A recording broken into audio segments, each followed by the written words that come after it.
All right, third time's the charm here. I've got my stitching machine here. I'm getting into making holsters and all sorts of stuff. And my dad and I finally sat down and looked at this ubiquitous mystery Chinese shoe cobbler machine that you see everywhere online.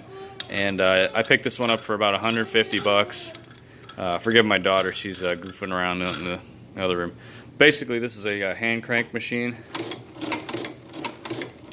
And it'll drive holes through. I got two pieces of 6 to 7 ounce leather here. Not the thickest stuff, obviously, but it goes through. It blows through that like butter.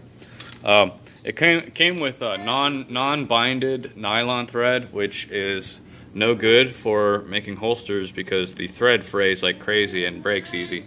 So I've got some really good quality thread coming in the mail. It'll just take a little bit of time. Basically, this is a walking foot. So I'll lock it up here. Let me put my needle up and lock that down, or lock that up.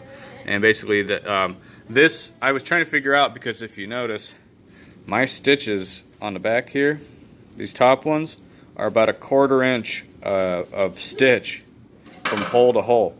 And I figured out that by tightening this bolt up into this boom arm there, it prevents that foot from walking as far, thus producing holes that are appropriately sized, about 1/8 of an inch apart instead of 1/4 inch.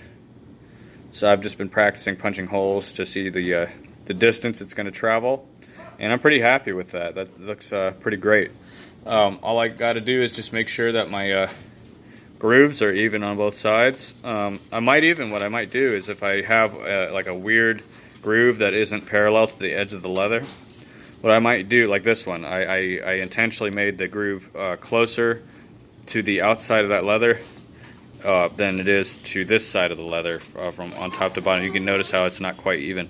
I did that on purpose because of the muzzle the gun's a little bit more tapered. And the trigger guard's up here. So what I'm going to do is I'm going to actually, when I glue this together, I'm actually going to run the stitch without any thread in it. So I poke my holes as a guide, and then I will go through, carve my groove parallel on the other side with this, and then run thread through it, and it will capture in that groove cut and work out just fine. So yeah, I've got some other stuff in the works. I've got a little revolver holster here that I put cherry blossoms on, and I'm going to be inking them. So there's a strap for it, cherry blossoms and things like that. I've got a bunch of other stuff, but I just want to kind of show off this cool sewing machine because I finally got it figured out and it's finally going.